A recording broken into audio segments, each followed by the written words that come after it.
It is first and foremost the Tokyo International Conference for African Development. So it's not just Nigeria, it's the whole of Africa. And it is Japan, it is the United Nations, it is the African Union and the World Bank that got together to create this platform. Now, Japan, as we are aware, is the third largest economy in the world. And they have two organs of engaging with Africa. There is TICAD, which is the Japan agency that deals with overseas development assistance. There is JETRO, which is the Japanese organ that deals with trade abroad. And in the case of Nigeria, we have had engagements in the power sector. There's a transmission project going on in Nigeria being supported by this organ. There is also quite a bit of trade that is going on with regards to agricultural commodities, such as shea butter. Of course, some of it is even being processed in Nigeria. And then you also have cassava, and we're looking to expand to what we refer to as acha. I can't remember the English word for acha, but there's a high demand of it here in Japan. And of course, Nigeria exports huge amounts of hydrocarbons to Japan, which is why our trade is about $1 billion. We're looking to expand that.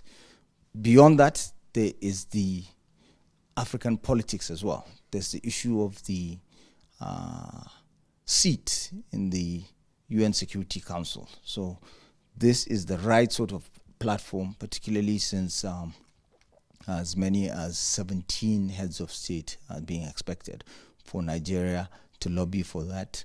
There's a seat in the International Court of Justice. There is the OPCW in the Netherlands, and there's also the International Maritime Organization seat for a country, not an individual. So these are all things that are happening here, and this is the sort of platform to engage. Okay, in specific terms, Honorable Minister, I would like to find out in what sectors is Nigeria looking to leverage in this very meeting, and as well as the multilaterals we are looking at to engage with.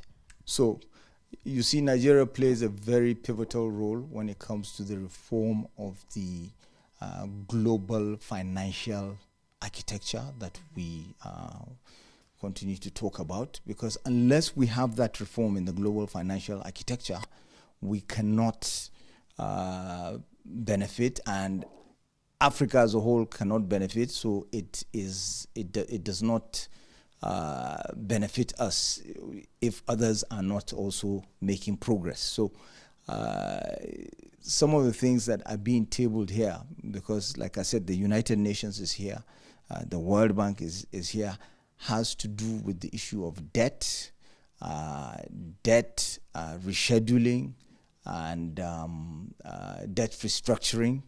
And in the case of Nigeria, because it is a leading economy on the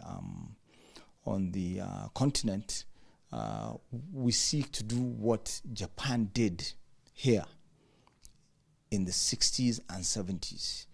When tariffs were raised, because Japan at that time was the second largest economy in the world, what Japan did was to diversify into other Asian countries. And you had Japanese corporations that are referred to as zaibatsus that invested in other Asian countries. So that Asian miracle is actually what Japan did, which is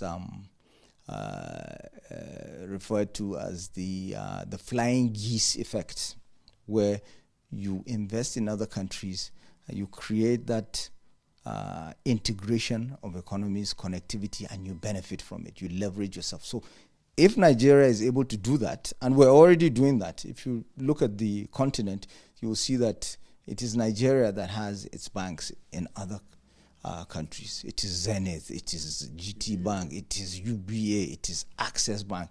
If you look at businesses, Dangote, Bua, Sahara, and many, many others like TGI. So if we continue as a government to support that, which is what Japan did deliberately. Look up Toshimichi Okubo and what he said about interference. When you look at the history of Japan, you will come across the Meiji Restoration. And this was the point at which Japan started to industrialize.